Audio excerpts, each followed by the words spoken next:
quienes no me conocen, soy Mariano Capellino, CEO de IMSA, que es una compañía de gestiones de inversiones. Y hoy vamos a hablar de cómo los grandes fondos globales invierten en real estate.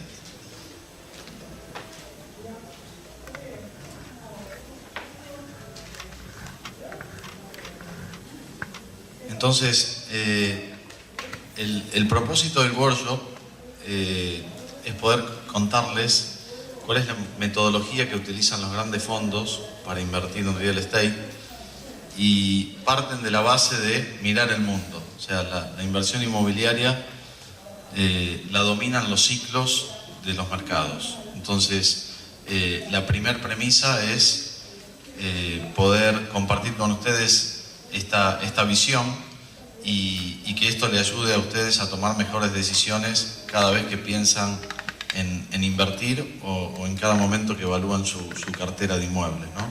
Porque invertir no solamente es comprar o adquirir un inmueble, sino que es tomar decisiones permanentes: si mantengo los que tengo en el mercado en donde estoy, los vendo o continúo comprando si ya estoy comprando, o ingreso en ese mercado, ¿no? Muchas veces se confunde invertir con comprar inmuebles y no es así. Una inversión requiere una metodología dinámica de estar evaluando permanentemente las carteras de inversiones y los mercados en donde estamos operando. Como vemos, ¿por qué algunos mercados crecen más en inversión?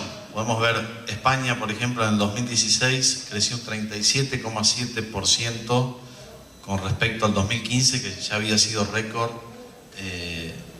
también el 2015 para España, luego de haber transitado una crisis muy profunda.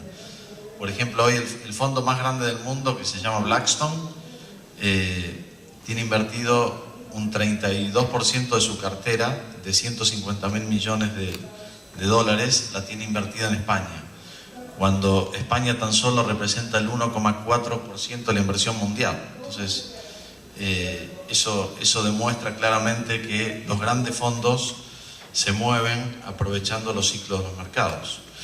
Como vemos, estos son los 20 países principales de inversión inmobiliaria,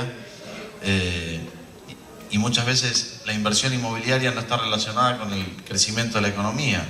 Si pueden ver, Estados Unidos es el país de mayor inversión inmobiliaria del mundo y en el 2016 decayó. ¿Por qué? Porque muchos flujos empezaron a migrar a otros destinos en donde había muchísimo más atractivo que en Estados Unidos, que ya había recuperado gran parte de lo perdido en la crisis del 2008. Entonces, hay una continua migración de los grandes fondos de inversión aprovechando los distintos momentos de los ciclos de los mercados, ¿no? Blackstone el año pasado hizo la operación más grande de la historia de España, adquiriendo una cartera a un banco de 10.000 millones, fue el valor de compra, pero la cartera tenía un valor de 30.000 millones. O sea, la compraron a un tercio y fue la operación más importante del mundo el año pasado, por ejemplo, ¿no? Entonces, como decíamos antes, el ciclo del mercado domina este negocio. Claramente, la clave está en poder identificar, digamos, en qué fase. Todos los mercados transitan una fase de recuperación, una fase de expansión, una de corrección y una de recesión. Y la clave está en identificar en cada mercado en qué fase del ciclo se encuentra para poder aprovechar las subidas y poder evitar las caídas. De esa manera se crece a un ritmo muchísimo más acelerado. Es muy difícil identificar, digamos, el piso y el techo. Es muy difícil. Ahora, lo que sí, mediante estudios de mercado y análisis y demás, con las tecnologías que hay hoy, se puede tener evidencias cuando un mercado en crisis empieza poco a poco a recuperar. Por eso nosotros consideramos que es mucho más inteligente entrar en el mercado 6 meses, un año después de que ya hay evidencias de la recuperación con datos duros, y no anticiparnos a entrar y por ahí cometer el error que el mercado siga cayendo, ¿no? De la misma manera, al momento de salir, cuando un mercado se desploma y empieza a crecer a un ritmo muy acelerado, esas tasas de crecimiento en algún momento se empiezan a a desacelerar, empiezan a ser decrecientes. Entonces, hay momentos que mercados recuperan a ritmos del 12, 13, 15% anual y después poco a poco se van amesetando, 7, 8, 6, 5. Entonces ya el mercado nos está dando una señal que la tasa de apreciación está llegando, digamos, a los valores históricos, que generalmente la inflación, digamos, la tasa de crecimiento de valor de un activo inmobiliario siempre en el largo plazo es equivalente a la inflación de un país. Entonces, cuando esas tasas ya se empiezan a mesetar, uno ya tiene indicios de que es momento de salir y no quedar atrapado aquí, porque lamentablemente cuando quedas atrapado es muy, muy difícil salir sin asumir una pérdida importante, ¿no? De esta manera, digamos, si se aprovechan distintos ciclos de distintos mercados o en un mismo mercado, cada tipo y clase de activo tiene un ciclo distinto. Ya vamos a ver más adelante en donde en el mismo momento, en el mismo mercado, hay activos que suben y otros activos que bajan. Y ustedes se preguntarán por qué. Porque, digamos, los distintos tipos y clases de activos son impulsados por distintos impulsos, ¿no? Por ejemplo, cuando un mercado cae, los activos premium generalmente son muy atractivos para la gente de alto poder adquisitivo e inversores extranjeros que llegan en búsqueda de oportunidades. Por la seguridad buscan sitios muy conocidos, inmuebles premium. Ahora, el resto de la economía, que todavía está en crisis generalmente, no permite que empiece la recuperación de los activos de menor valor, ¿no? O sea, los activos más masivos para la clase media. Por eso depende de la recuperación del crédito de la gente y por otro lado la recuperación de la economía. Entonces, generalmente ese tipo de activos sigue cayendo 2 o 3 años más, mientras que los activos premium ya empezaron a recuperar y luego, digamos, la recuperación empieza como mucho más tarde y es bastante más lenta que los activos premium por haber muchísimo más volumen, ¿no? Entonces, fíjense ustedes que si se entra en cualquier momento en un mercado a largo plazo, a 30 años, generalmente termino en el mismo punto, nada más que lo único que me separa es la tasa de inflación que pudo haber en ese país. En cambio, si voy rotando permanentemente, aprovechando los ciclos de recuperación-expansión, las fases del ciclo de recuperación-expansión, puedo crecer a un ritmo muchísimo más acelerado, ¿no? Vemos que en general los inversores, la gente que adquiere inmuebles, tiene dos grandes creencias, ¿no? Y la verdad que, como ahora veremos, ambos tienen razón.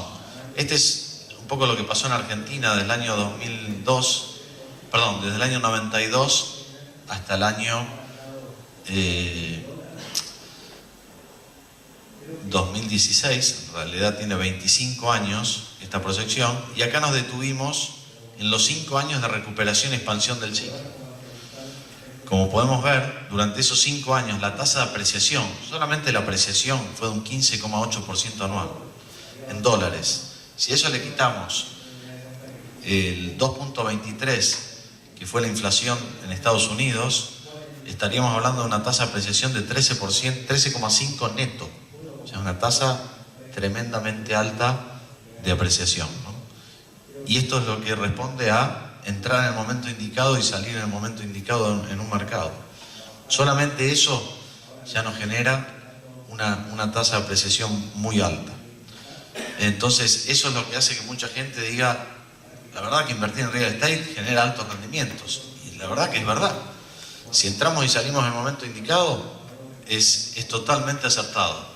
Ahora, fijémonos en el mismo ciclo y fijémonos si en 25 años alguien compró un activo y se lo quedó, como generalmente la gente hace, ¿no?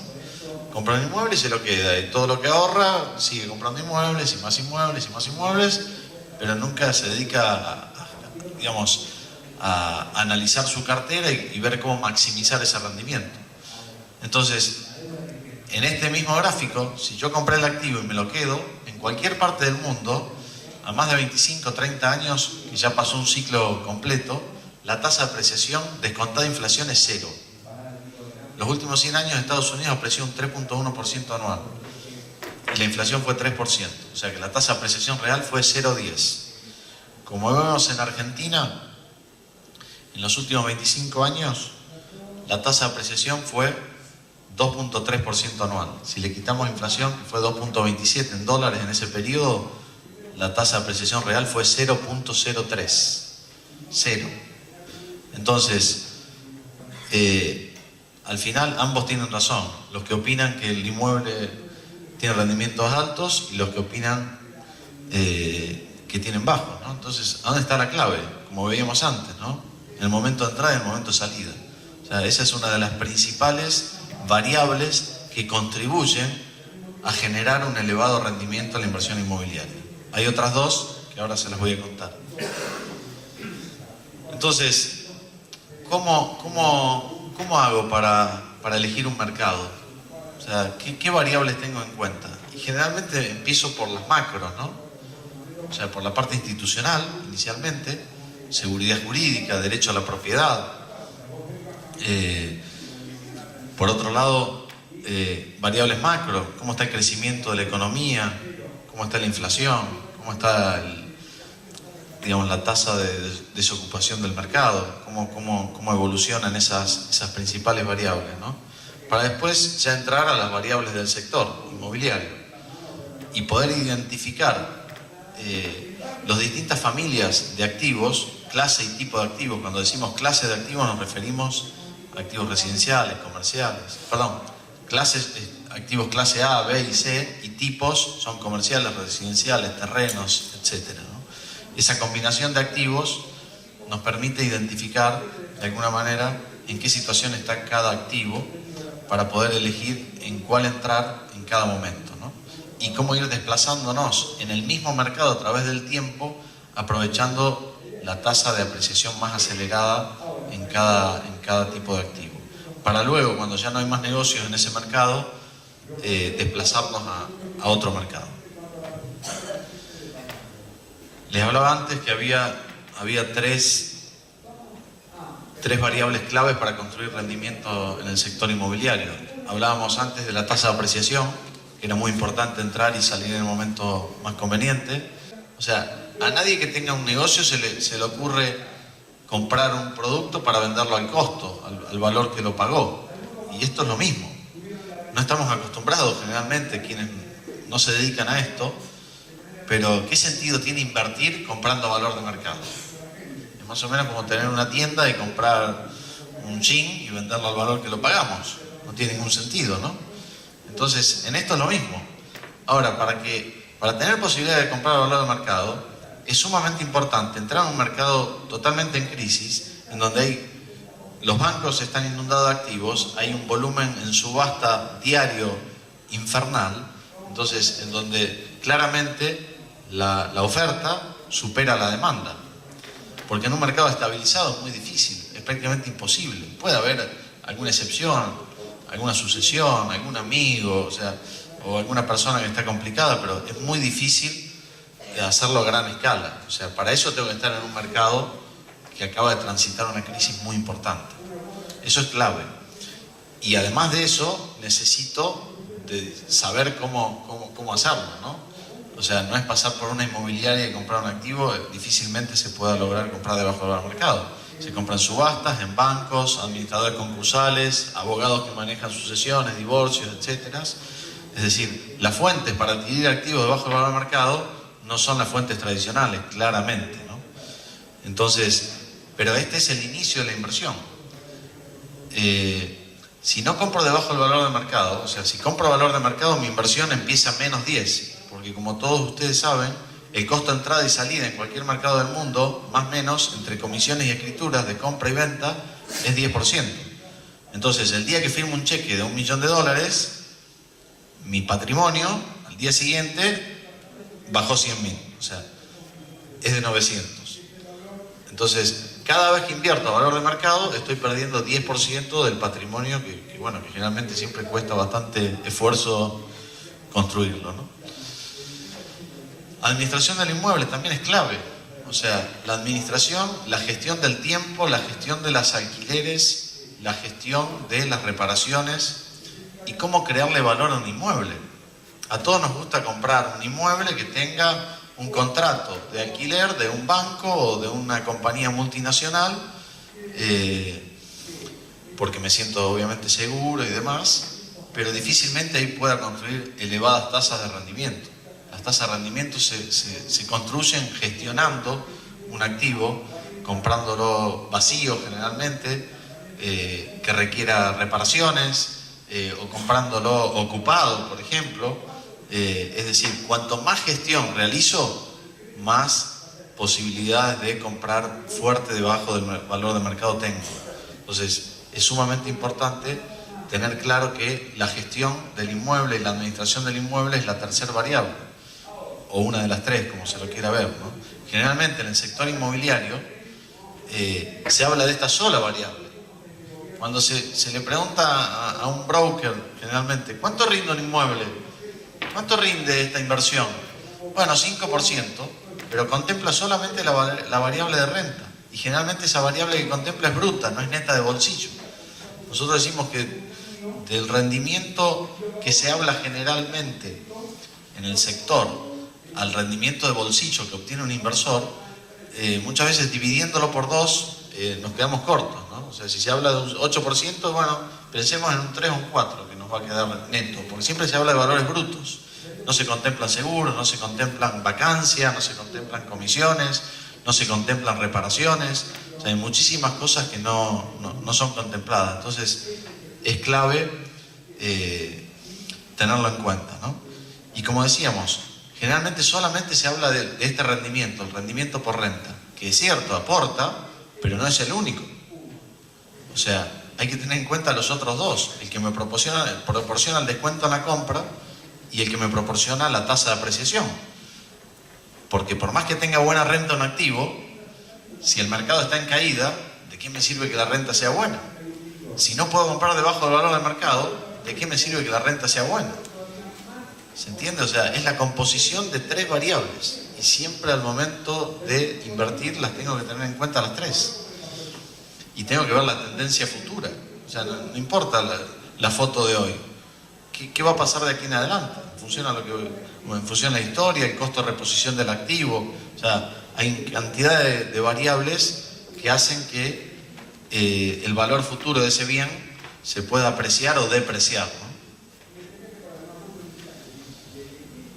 Salir en el momento más conveniente. Esto es lo que decimos inversión pasiva versus inversión activa, ¿no?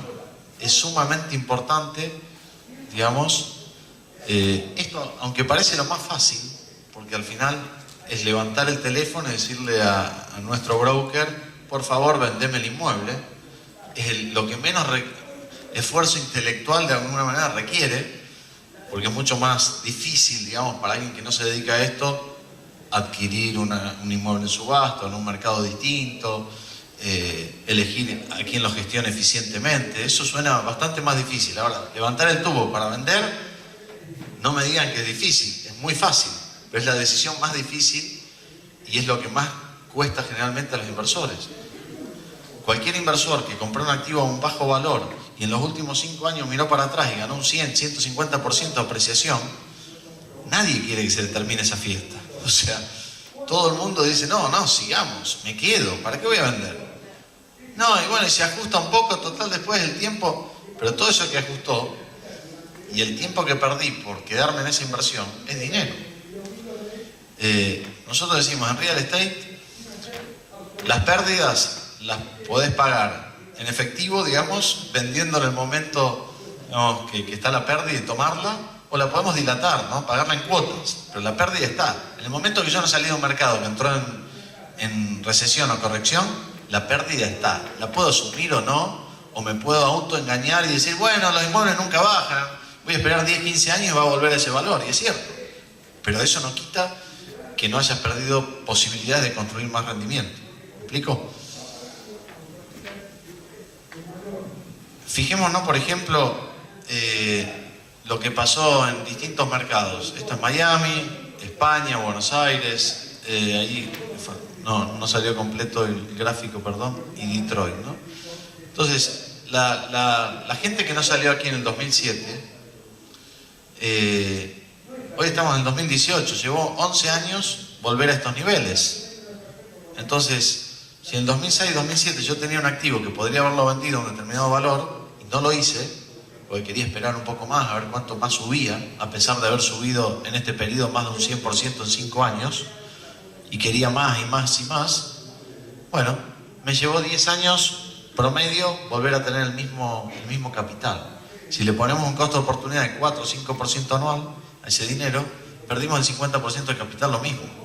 Lo podríamos haber perdido acá un año después vendiendo, o lo podemos, o si no vendimos lo perdimos igual, porque el costo de oportunidad de ese dinero no ha afectado otra inversión que me haya rendido por lo menos un 4 o 5% hiperconservador, lo tuve.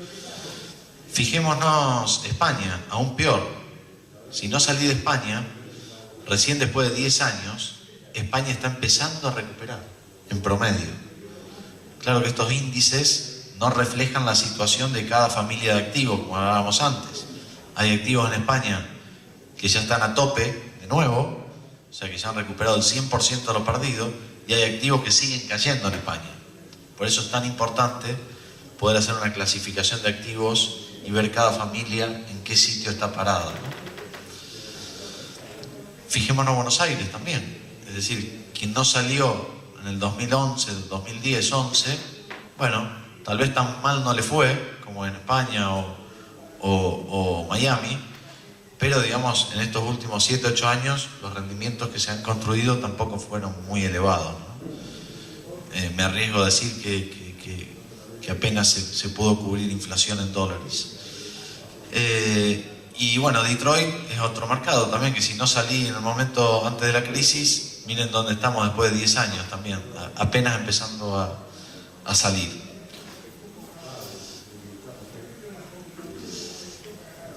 Location versus timing. Ustedes deben haber escuchado muchas veces de brokers, desarrolladores y demás, que hablan siempre de location, la importancia de la ubicación del inmueble, ¿no?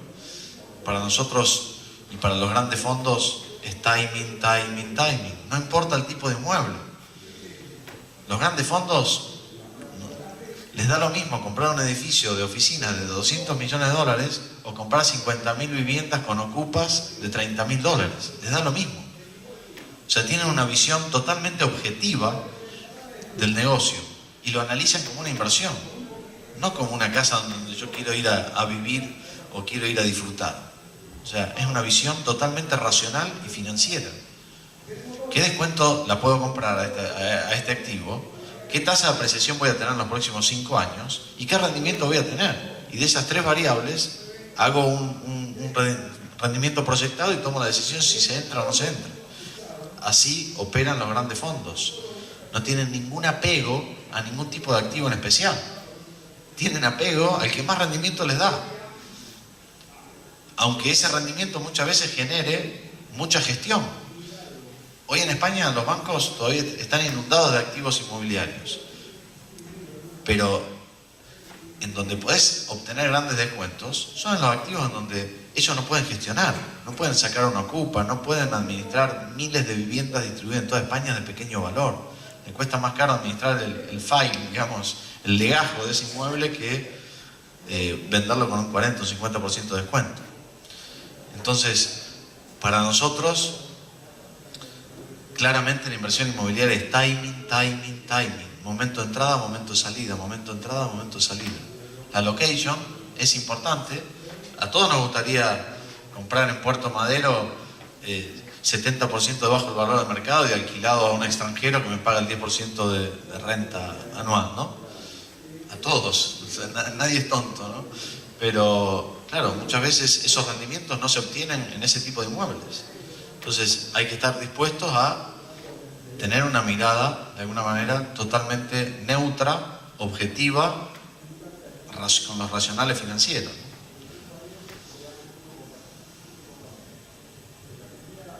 Medir la inversión es clave. Cuando le preguntamos a inversores qué rendimiento han obtenido de su portafolio de inversión inmobiliaria en los últimos 5 años, 10 años, desafectando la parte personal, la casa en donde vivo, ¿no? La parte de inversión, nunca nadie lo puede responder, no lo saben. Nadie mide la inversión. ¿Qué ingresos tuviste? ¿Qué ingresos tuviste? Nadie lo puede. Y los grandes fondos están midiendo día a día, centímetro a centímetro, milímetro a milímetro. O sea, es clave. Si no mido, no puedo decidir. Si no tengo información, ¿cómo decido? Ahora, a los mismos inversores se les pregunta, ¿qué rendimiento obtuviste de tu portafolio de inversión financiero? 3.42, 2.73, 7.84. Se lo saben de memoria. Porque trimestralmente, o mensualmente, o semestralmente, o anualmente tienen una reunión con su banquero que les dice, mira, acá está tu portafolio, esto rendió este año. Pero en real estate eso no existe. O sea, no hay compañías de gestión de inversiones en real estate para individuos. Lamentablemente no hay. O sea, están los grandes fondos de inversión que operan profesionalmente y luego en real estate los brokers hacen su parte de alquilar, vender inmuebles y demás, pero no gestionan inversiones. Entonces es clave poder medir la inversión para tomar decisiones. Algunas recomendaciones para evaluar rápido un mercado, ¿no? O sea, estas son como temas muy simplificados porque no quisimos traer análisis tan complejos. Pero fíjense, cuando llega a un mercado, lo primero que hago, ¿qué hacemos? ¿Qué hacen los grandes fondos? Dicen, bueno, ¿cuál es la renta de un inmueble medio en España? ¿Cuánto vale un inmueble medio? ¿150.000 euros? Ok. ¿Cuánto rinde ese inmueble? En España, en Estados Unidos, en Argentina. ¿Cuánto rinde un inmueble medio? Llamémoslo 150 o 200.000 dólares. Neto de bolsillo, no el rendimiento que se habla comercialmente. ¿Cuál es el costo de financiamiento que tengo? ¿Cuál es la tasa? Bueno, en España hoy fuimos generosos acá, porque en realidad es un 2.25, 2.5. Pero estoy 2 puntos y medio arriba. En Estados Unidos, 6%, 4 la tasa de financiamiento, estoy 2% arriba. En Argentina, bueno, fuimos generosos también con esta en dólares, porque no sé si hay financiamiento al 2 en dólares, ¿no? Pero bueno, son como recomendaciones básicas que se pueden tener en cuenta para evaluar rápido cómo está el mercado. Otro gran mito, ¿no? Que los inmuebles premium siempre me aseguran la rentabilidad. Los inmuebles premium no bajan nunca para la gente. No, premium, location y premium, o sea, no le errás. Leí un informe la semana pasada en New York, que es el mercado considerado más seguro del mundo. Cayeron las ventas este último año, entre un 20 y un 30% según el tipo de activo. Y los inmuebles cayeron entre un 5 y un 20% según el tipo de activo. Los inmuebles que más cayeron son los que valen más de 3 o más de 7 millones de dólares, o sea, los más premium. Con lo cual, eso también es otra gran mentira, digamos, que los inmuebles premium no caen, no es así. Puerto Madero tenemos ejemplos, 2007-2010, cayó un 30%, Brickell 50%, 2007-2009, Salamanca, barrio de Madrid, más prestigioso, bajó un 38%, 2008-2013. Y así, innumerables ejemplos más que hoy se están dando. En New York, en Miami, los activos premium están cayendo. La fortaleza de la inversión inmobiliaria. Bueno, ¿por qué hay fondos que invierten en inmuebles, no? Creo que frente a la inversión financiera, si bien tiene alguna debilidad el inmueble, no tiene la liquidez inmediata que tiene un activo financiero, me río porque leo a veces informes de asesores financieros que dicen, no, el inmueble, lo bueno que tiene es, la inversión financiera frente al inmueble es la liquidez, ¿no? Ahora, cuando las bolsas bajan, dicen, no, pero la inversión financiera hay que pensarla en largo plazo. Entonces, se puede comprar debajo del valor del mercado. ¡Qué buena noticia! Puedo tener $1.000 o $1.000 millones de dólares, pero un activo financiero lo compro todos los días al valor del mercado. Aquí la buena noticia, se puede comprar 20-30% debajo del valor del mercado. Ante una caída en las bolsas muy fuertes, el ladrillo se defiende mucho más, no tiene la misma correlación, digamos, que un activo financiero. Por otro lado, digamos, generalmente los inmuebles también, digamos, en el largo plazo son refugio de valor ante la inflación, ¿no? Entonces, como resumen, por un lado tenemos resultados ordinarios en la inversión inmobiliaria, o sea, invertir en el mismo mercado. O sea, ¿cómo hago pasar de un resultado ordinario a un resultado extraordinario? Bueno, en vez de invertir en el mismo mercado, invierto en distintos mercados. En vez de enfocarme en la location, me enfoco en el timing de cada tipo de activo en cada mercado. En vez de estimar la inversión, la mido exactamente. O sea, la mido momento a momento. En vez de tener un objetivo de conservación y refugio de valor, como generalmente se tiene de expectativa, solamente eso, no, tengo un objetivo realmente de incrementar mi patrimonio inmobiliario. En vez de oscilar los ciclos, los aprovecho. Y en vez de tener una gestión pasiva, tengo una gestión activa, ¿no? De esta forma, siendo bastante conservadores, puedo pasar en una inversión tradicional, que a largo plazo puedo esperar un rendimiento de un 4,5 promedio, eso me permite en 30 años multiplicar mi patrimonio por 3,7, puedo aspirar tranquilamente para una inversión conservadora, multiplicar por 10 a una tasa de un 8% anual, para una inversión prudente, multiplicar por 17, o para una inversión moderada, multiplicar por 30. O sea, fíjense ustedes el esfuerzo que requiere juntar una determinada cantidad de dinero para invertir, y luego concentramos el esfuerzo como inversores en hacer más dinero para volverlo a invertir, y no concentro el esfuerzo en incrementar ese patrimonio a un ritmo mucho más acelerado. Entonces, es clave, digamos, tomar conciencia de la importancia de ver a la parte que invertimos en inmuebles como realmente una inversión y no como una compra de inmueble para refugiar nuestros ahorros, ¿no? Algunas conclusiones. Bueno, la suerte no se repite. Si me fue muy bien los últimos 5 años, en la vida generalmente tendemos a repetir, porque decir, bueno, quiero que me siga siendo igual. En esto no funciona. Si te fue bien los últimos 5 años en un tipo y clase de activo en un mercado, estate seguro que ese éxito no lo vas a repetir en ese mismo tipo y clase de activo en ese mercado. Eso es así, digamos. Mirada global, que hablábamos antes. El mercado es el mundo, no es el país en donde vivo, no es en donde me queda cómodo, en donde me queda cerca, donde puedo pasar todos los días enfrente, o en donde vende mi amigo. O sea, tener un criterio totalmente racional analizando los mercados, ¿no? Inversión activa versus pasiva, lo que hablábamos antes, y el rendimiento se construye de 3 variables: apreciación, descuento en la compra y ingresos por renta, ¿no? Rápido, porque ya nos están echando. ¿En qué mercados hoy se está invirtiendo? Los grandes fondos hoy están invirtiendo. Bueno, como hablábamos antes, veíamos ahora las mismas curvas. Estados Unidos recuperó prácticamente todo lo perdido. No hay mucho más, digamos, posibilidades de construir altas rentabilidades. España es un país que sí. Luego de 8 años de caída, a diferencia de Estados Unidos, que se desplomó en 2 años y medio, a España le llevó 8.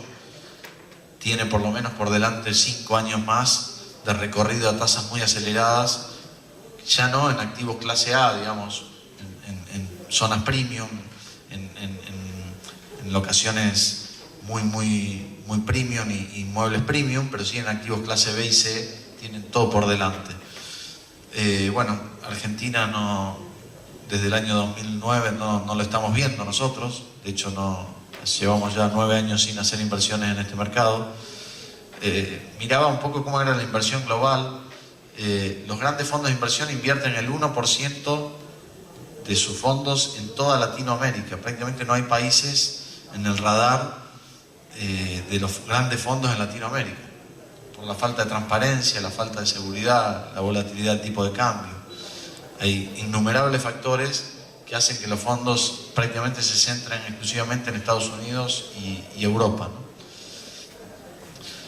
Y el otro mercado que sí vivió una crisis muy profunda y hoy está saliendo a un ritmo muy acelerado es el mercado de Detroit, que es la única ciudad de Estados Unidos que hoy le queda bastante recorrido, ¿no?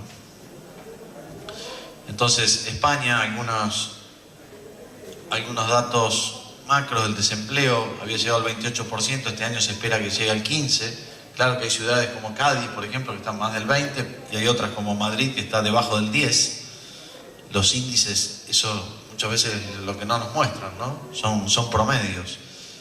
El PBI viene creciendo a 3 puntos los últimos 3 años. Este año también se espera que crezca a un ritmo de un 3%, duplicando la tasa de crecimiento de la Comunidad Europea por cuarto año consecutivo. Evolución de la inversión, fíjense lo que pasa con los fondos. O sea, ya superaron, el momento más fuerte de España había sido el 2007, y fíjense lo que fueron estos últimos 3 años, 15, 16, 17 en inversión. En España fue impresionante, superó ya el récord 2007. Tasa de préstamos hipotecarios a valores históricamente bajos, 2.25 estábamos hablando antes, y estamos hablando de una inflación que tiene un 1% de inflación. Entonces es sumamente atractivo hoy tomar préstamos, inclusive en España, ¿no? Fíjense la curva de valores de inmuebles. Había casi llegado a $2.000, superado los $2.000 en el 2007, y recién ahora tocó fondo en 1.200, 1.100 y pico en el 2014, recién ahora está saliendo, creo que el último dato es 1.264, si no mal recuerdo. Entonces tuvo una caída de más del 40% los valores promedios. Hay valores que cayeron un 60, un 70, hay valores que cayeron un 20, un 30. El promedio estuvo en un 40%. Bueno, algunas de las razones más importantes: estabilización de precios en propiedades residenciales tras 7 años de caída, lo hablábamos antes, la caída del 40% del valor, posibilidad de adquirir en los bancos. Todavía en los bancos queda el 50% del volumen que había en distrés, o sea, en ejecución hipotecaria. Había 280.000 millones en el año 2013, hoy hay 140.000. Entonces queda muchísimo volumen todavía en los bancos, que eso nos permite poder comprar debajo del valor de mercado, claramente. Como mucha gente perdió su vivienda y no está pudiendo comprar todavía, porque si bien está volviendo poco a poco el crédito hipotecario, pero mucha gente se le afectó el crédito y no puede comprar. Entonces hay muchísima demanda de alquiler, los valores de alquiler han subido muchísimo, el valor del activo promedio 40-50% por debajo del valor, con lo cual los rendimientos por renta están en los máximos históricos. Récord de volumen de actividad durante el 2016-17, inicia un nuevo ciclo de construcción. Ya en las grandes ciudades se está construyendo a un ritmo impresionante, lo que es Madrid, Barcelona, la Costa del Sol, Málaga, Valencia, Alicante, es impresionante. Veíamos el tema de préstamos a tasas muy bajas, regreso de financiamientos a los desarrolladores para que vuelvan a poder construir, y lo que hablábamos antes de el sobrestock que todavía queda en los bancos. Bueno, alguna imagen de algún tipo de edificio típico de España, en donde se pueden comprar edificios o paquetes de unidades que están todavía en los bancos, en distintas ciudades y demás. Y rapidito para terminar, Detroit. Por un lado también la tasa de desocupación había llegado al 27% en el 2010, hoy estamos en el 9.3%, o sea, hay una creación de empleos muy muy importante actualmente en Detroit. Por otro lado, lo que es la variación anual, digamos, del PBI, el crecimiento de la economía que acompaña el crecimiento nacional, los valores de renta, fíjense, en la ciudad de Detroit están todavía muy bajos, tienen mucho potencial, están en $750 promedio una vivienda, versus el área metropolitana, que ahí no se vio afectada por la crisis, sino que la crisis fue directamente a la ciudad de Detroit. Se está alquilando a $1.200, hay un margen todavía de recuperación de valor, y la media nacional hoy en Estados Unidos es 1.440, ¿no? Y aunque parezca mentira, Detroit es una ciudad que todavía tiene muchísimas casas vacías, aunque parezca mentira, está creciendo a un ritmo impresionante todo lo que es la construcción en el corazón de Detroit, que es Midtown y Downtown, o sea, en la zona más importante de Detroit. Hoy está habiendo muchísimas construcciones a nivel residencial, comercial, oficinas, es realmente impresionante. algunas de las razones para invertir en Detroit: la obra residencial aumentó un 39% el año pasado, o sea, todo lo que es la obra nueva, como hablamos antes. Amplia oferta en activos residenciales a rehabilitar, o sea, hay todavía enormes cantidades de activos en manos de la ciudad, de los bancos, etcétera, para rehabilitar y poderlos rentar y en un futuro venderlos, ¿no? Está habiendo tasas de apreciación realmente muy altas, sin poder todavía el usuario final. Detroit está declarada como zona roja para el sistema financiero y los bancos no prestan dinero en Detroit. Recién ahora algunos bancos se están empezando a animar, pero hasta ahora no había préstamos, con lo cual el usuario final hoy no está comprando. Todo el incremento de valor solamente se está dando por la llegada de inversores. Es la ciudad que mayor rendimiento proyectado, porque de la proyección a la realidad siempre hay una brecha, y en Detroit la hay mucho si no tenés una buena gestión, pero es la ciudad de mayor rendimiento proyectado del mundo en cuanto a retorno de renta residencial. O sea, no existen en el mundo estas tasas, como tampoco existe en Estados Unidos, en el resto del mundo, comprar activos hoy a $400 el metro, que es aproximadamente el valor de una vivienda en Detroit, ¿no? Cuando su costo de reposición está arriba de 1.200, 1.300. El desempleo ya lo hablamos. Están llegando muchísimas compañías de un gran tamaño: Amazon, Google, Microsoft. Se está haciendo mucha, digamos, alianza entre las automotrices, que Detroit siempre fue la ciudad mundial del motor, con empresas tecnológicas, desarrollos en forma conjuntos tecnológicos de todo lo que es robótica, etcétera, ¿no? Las tasas de recuperación de los valores rondan entre un 10 y un 15% anual ya, partiendo de valores muy bajos, e insisto, solamente por la llegada de inversores, porque todavía el comprador local prácticamente no tiene acceso a préstamos hipotecarios. Vemos tasas de recuperación del valor tranquilamente en los próximos años de 10% anual, y los rendimientos por renta van desde el 8% anual neto y en algunos casos alcanzan hasta el 12 y 13% anual, ¿no? Entonces, bueno, algunas imágenes de lo que son edificios y residencias en Detroit. Son activos que tienen mucha solidez, con construcciones muy sólidas de muchos años. Si bien tienen cierta antigüedad, digamos, tienen un nivel de construcción muy bueno, y no como lo que vemos por ahí en el resto de Estados Unidos, en inmuebles más nuevos, ¿no? Bueno, con esto doy por finalizado. No sé si tienen preguntas.